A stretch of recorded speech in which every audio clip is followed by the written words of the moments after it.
Very good afternoon. So now let us take up the fifth lab program, that is electricity generation program. Now let us analyze the problem statement first, and then let us come to the program. An electricity board charges the following rates. Three conditions they have given. First one is for the first 200 units, 80 paise per unit is going to be charged, and for the next 100 units, they are going to charge 90 paise per unit. Beyond 300 units, 1 rupee per unit has been charging. Okay, first 200 units means it is from starting from 0 to 200. Okay, next one is for the next 100 units from 201 units to 300 units. Okay, next one is they are going to charge for 90 paise for that. And final condition is beyond 300 units. If the units increases 300, then they are going to charge 1 rupee per unit. All users are charged a minimum of rupees 100 as the meter charge, irrespective of if it is first 200 units or next 100 units or beyond 300 units. All the users are going to be charged a minimum of 100 rupees as the meter charges. So then they have given some specific condition if the total amount is more than rupees 400. So if you are using any of the three conditions, in those three conditions, if in any of the three conditions, if the total amount is more than the 400, okay, if the total amount exceeds 400 rupees, then you need to pay an additional surplus charge of 15% of the total amount. Okay, this is very, very important. 15% of the total amount is going to be charged. At what condition? If the total amount is more than the 400 rupees. Okay, so for these conditions, you need to develop a particular program for this one. Then what will be the input for this one? So you need to read the name of the user, number of units consumed, and based upon these user and the number of units, check for what condition it will falls and calculate the suitable charges amount and then print it. Okay, so now let us take up the program, how it works. A brief explanation of the program. Okay, so now they have taken the name units as the input. Now we need to find out the charges for this one. So initialize the value of charges to 0. Now enter the customer name and the number of units. Percentage yes, comma, percentage yes, percentage D. So name, comma, ampersand units. Okay, so now they have taken, let us go with some traditional condition. If units is less than or equal to 0, then what it is going to say, invalid units, please enter the valid units. Okay, yes. So if that condition is false now let us take up the first condition.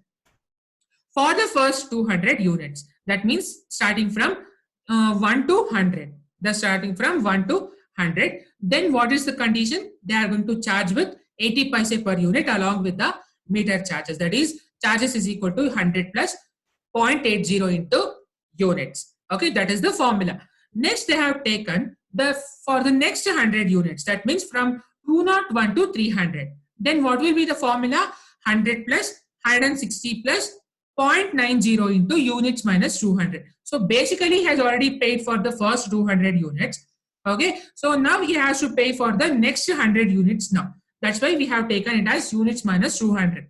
Okay, next, if both the condition fails here, that means he has not entered for the first 200 units or next to 200 units also. Then what is the next condition remaining? It is units greater than 300. That means if the units value is beyond the 300, what will be the formula? Unit charges is equal to 100 plus 250 plus 1 into units minus 300. So 1 rupee is going to be charged per unit.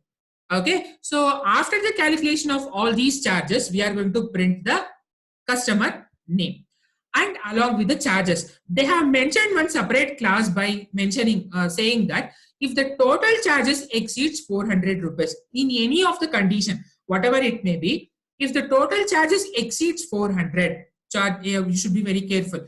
Charges exceeds 400, then you need to add extra additional surplus charges of 15%. Okay, then what will be the formula? Charges plus 0.5 into charges. Okay, so now after completion of finding out the charges, then print the charges. If the condition fails, then the total charges, whatever you have considered, then only it is going to be calculated. Okay, so that is how the program is going to work. So now let us see practically how it works now. Understand? Okay, yes. Now let us let us go with the steps. CC space electricity.c. I have taken the file name as electricity.c. So press enter /a.r. Okay. So now let us go with the running execution of this program. So I will take up a random name ABC, name of the customer as ABC, and number of units 0. So, okay. Let us take up like this one. So what will be the printf statement, or what will be the result? If the value of unit is 0, then it has to print invalid units. Please enter the valid units. Okay. Yes. So now let us enter the valid units itself. Okay. For customer XYZ, he might have consumed units around 100. Okay. So now under which condition this is going to fall? For first 200 units. Correct, right? Yes. Then what will be the formula? He has to be charged with 100 rupees along with 80 paise per unit. So then what will be the formula for that? What will be the total charges? Here he's going to pay 180 rupees. That's all. Now see here. Is 180 greater than 400? No, the condition fails. Condition fails. Okay. Yes.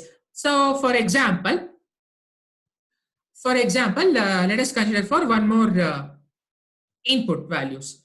So some customer PQR, he has consumed units of around 1200 units. So for first 200 units also the condition fails. Next 100 units also condition fails. What is the remaining condition we have? Beyond 300 units. So this condition works. Then what is the amount he has to pay here? 1 rupee per unit along with the meter charges. Okay. Yes. So now if you want to find out the total charges, how much he has obtained, he is going to pay around 1437.5 rupees he is going to pay. That means some total charges he has already obtained. That the total charges might have exceeded 400 rupees. That's why he has to pay around 15% of the total charges. Okay, so that's why we have obtained the result 1437.5.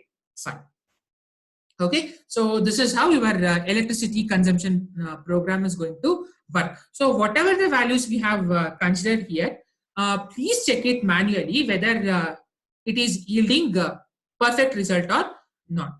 Okay, so try to check for various conditions, whatever we have considered here. So and analyze the results for various test cases. Here we have taken 3 sample test cases. You keep on trying for different test cases and get the results. So this is how electricity consumption program is going to work. We will meet in the next lab session. Okay. So if you have any doubts at any point of time while executing this program, please feel free to contact me. I'll help. Okay. So then, thank you all. Thank you so much.